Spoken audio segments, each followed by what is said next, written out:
Hello ma'am, my name is John Karel Moico from BTLED 1B and I'm going to report the metallurgy.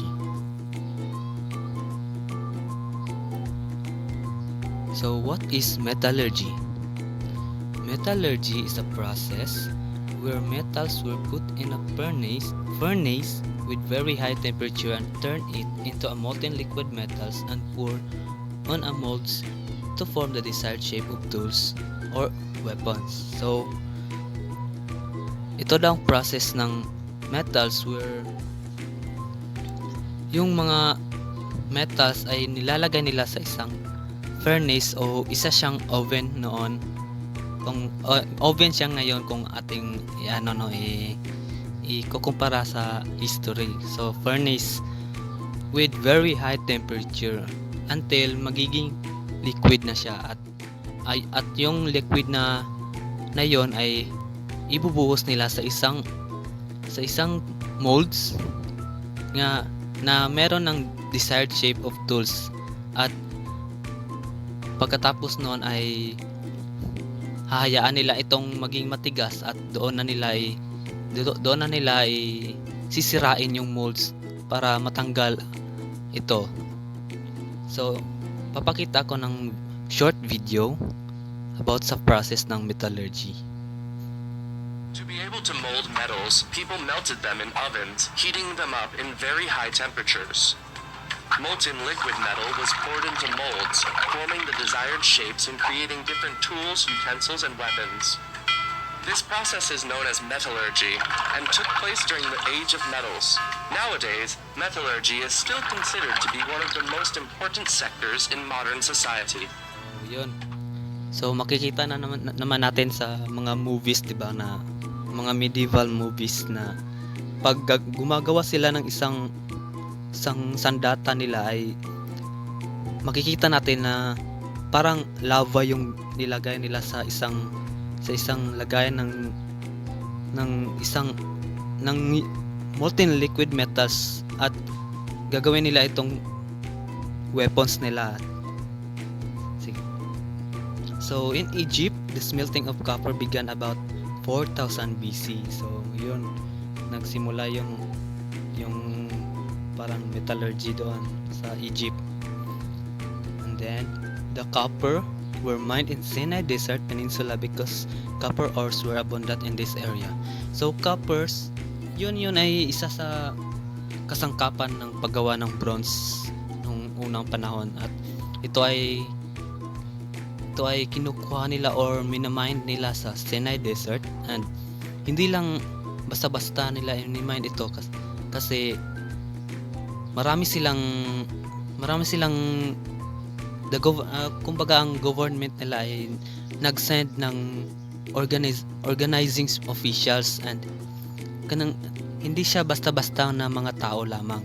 Kaya ito ang mga send ng gobyerno nila doon sa Sinai Desert para mag manage doon sa minahan nila. So yun ay ang mga organizing officials like skilled miners and smelters. So even criminals no, ginawa nilang mining gangs para mapadali ang pagkuha ng copper. So yung copper pala no ay para siyang binavalue noon na parang semi-precious metals kasi nga maganda siya gawin ng isang tools like axes, arrowheads, chisels, saw blades, drain pipes. So kahit pa man although copper were abundant in this area, the main problem in making bronze in this time was the short supply of tin. So ano nga yung tin? So ang tin ay ito. Tin is the metal which is best alloyed with copper to produce bronze. So yung tin, so from the word alloy no, parang siya yung ginagamit pang mix sa copper para mag-produce ng bronze.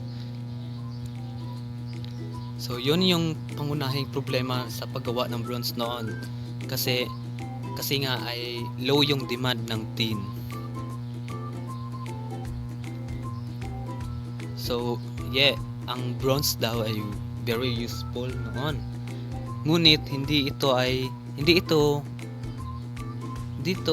palaging useful talaga, kasi bronze could not always compete with stone daw, sabi nila. Kasi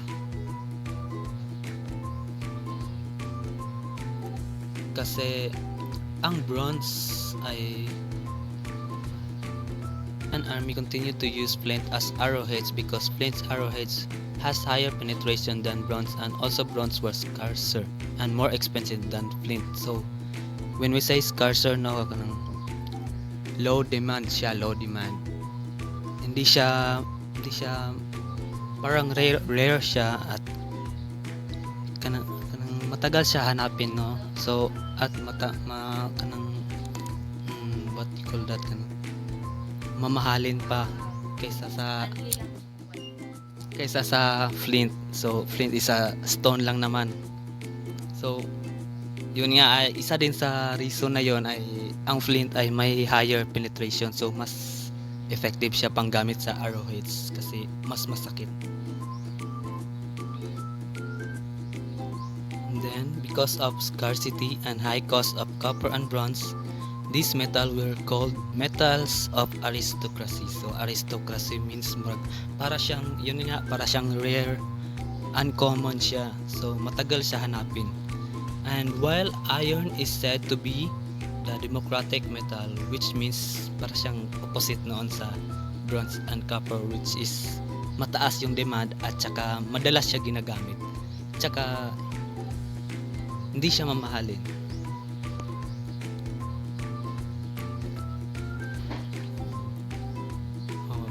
So here are some ancient smiths who has their own responsibility and jobs in that time. Smiths, so parang generalized na, no? Smiths are the one who smelted the ores and then worked and alloyed the metals. So sila yung parang nagpa-process ng metallurgy, at sila din yung naghahalo ng mga metals. And blacksmiths, so ito yung mga magagaling sa pag-produce ng common objects such as pots, pans, and ordinary tools. And lastly, the coppersmith who produce smaller objects like art objects, or sila yung nagre-repair ng certain classes of metal products. Metal tools and weapons were still expensive, no? However, even in early Iron Age, stone as well as woods were still continued to use in producing textiles. So yung kahit na sa Iron Age na daw ay continue pa din daw ang paggamit ng stone at saka wood sa pag-produce ng mga tela at saka iba't ibang mga products nila noon. And that would be all, I guess. And yeah.